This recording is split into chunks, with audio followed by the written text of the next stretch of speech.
Hey you, welcome back. Let me ask you a question. What if you could develop a skill so you could sell more products on Creative Fabrica? Would that make you happy? Yes? Well, today you've come to the right place.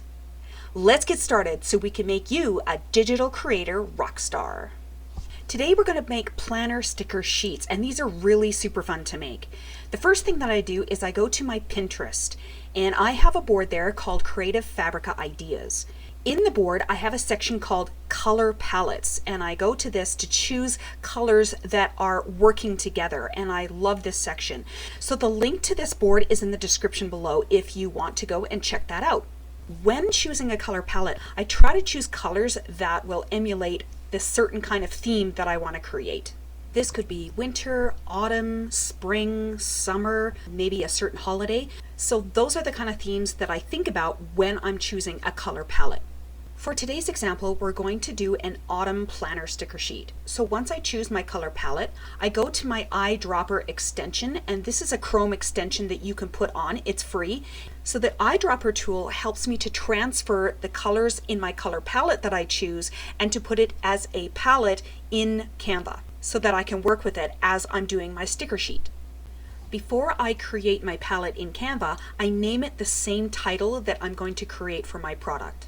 Once I've renamed my palette in Canva, then I go back to my Pinterest color palette that I've chosen, and I use my eyedropper to go back and forth to include the colors into my new palette I've created. Next, I then create an 8.5 by 11 size sheet. I type in my product name, and then the fun begins. Before I begin, I create a border at the top of my sheet. You don't have to do this, but I do because it just makes the product look better. But this is completely up to you. In my border at the top, I include the title of the product, my logo, and I also include what the product is. So this is a printable planner sticker sheet. Let's start by creating some cute little notepads. I go into my grid element section and I select the square. This way I can create different backgrounds for each little square. When I'm creating my squares, I want to keep in mind that I don't want to go any bigger than 2 inches. So I have to pay attention to the size that I'm creating, because remember, this is going to go into planners. I then duplicate the square as many times as I can for the width of my page. Once I create all of my squares, I group them together and then I center all of them on my page. I go back to the elements and I type in an object or a product that goes along with the theme of my stickers. Also, keep in mind that the photos that I will be selecting for my sticker sheet are the same kinds of colors and hues that I'm using already in my palette, so that my colors in my sticker sheet are consistent. I go back to my elements and select my shapes. And I select a shape that's either square or square with rounded corners. I make sure that I'm using the same colors in the palette that I created for these squares. This is going to be the center of my little notepads. For these shapes, I want to make it a little bit opaque so that the background photo comes through a little bit, but not a lot, because I want my buyer to be able to write on these little notepads. And I want to make sure that it's bright enough and clear enough that they can do that. Next, I add some text at the top of my little notepad. So I include like not today or weekly goals or something like that. And I make sure the font I select is easy to read and is really cute. Now let's make a gradient strip notepad. For the size of each strip, I do 2 wide and 0.4 high. And I create about 5 or 6 strips. Like my notepads above, I duplicate the strips across the width of my page. I select them all to group them, and then I center them on my page. I then go back to my first strip and I duplicate that about 5 or 6 times, going down. I make sure that I line them perfectly. I don't want to see any white spaces between my strips. Once I finish that, then I select all of the strips and I group them together, and then I duplicate those for the width of my page. This method just makes it easier for me to create these notepads going across the width of my page. I create my gradient by selecting the first strip in one of the colors of my palette. The second strip is the same color as my first. I then go into the color selector and I move the dial just a little bit so that it's lighter than the top strip. And I continue to do that going down all the way. So your top strip is dark and your bottom strip is lighter. trying to create a gradient color going from dark to light all the way down your strips. You want to repeat this process for all of your gradient strip memo pads. I also like to choose an element that I can put to the side of each of my strips in the pad. I like doing this because it just makes it prettier. Next, I go back to my shapes elements, and I like to create little squares or circles or something like that that my buyers can use in their planners as reminders.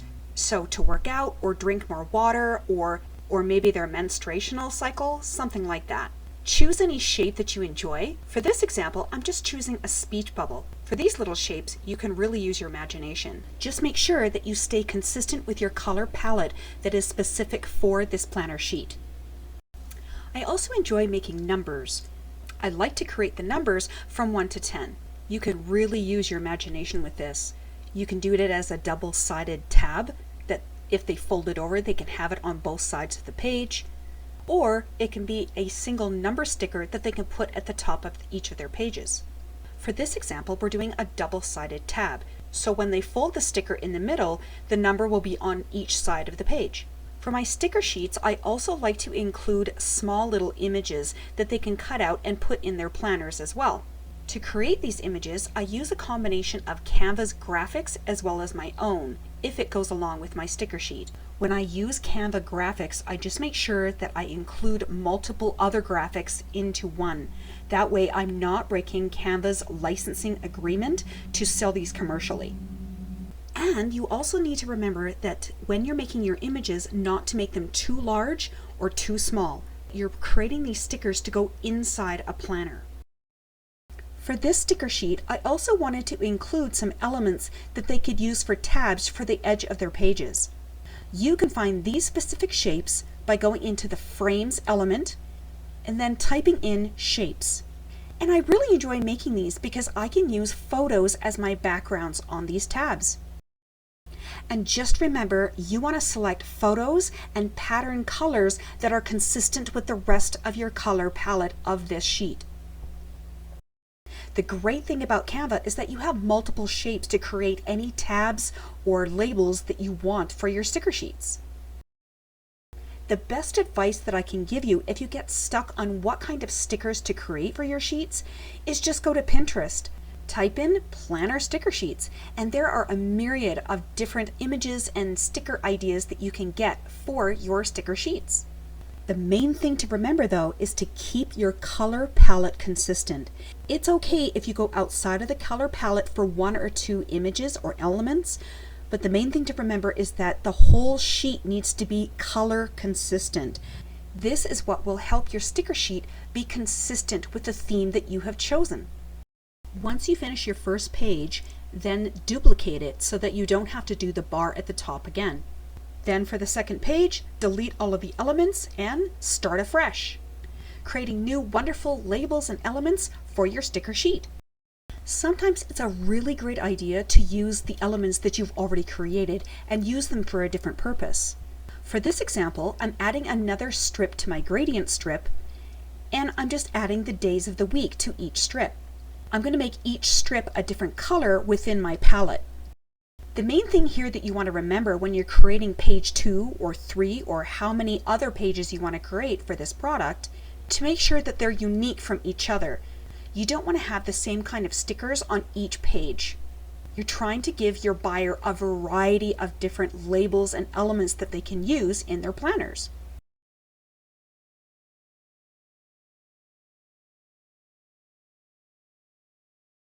For this example today, I only did 2 sheets, but you can have as many sheets for this product as you want. I haven't shown it here, but I also include in all of my planner sticker sheet products my bonus sticker sheet. So if you want to do that, you can do that. It's up to you. Once all of my pages are done and I'm satisfied with all of my sticker sheets plus my bonus, I download it as one PDF, and then I also download it as a PNG. The PNG files that I download will help me to create my thumbnail later on. I really hope that you've had fun today, and thank you so much for joining me. Please like and subscribe if you did, and subscribe to my weekly newsletter as well. Happy creating, and we'll see you next time.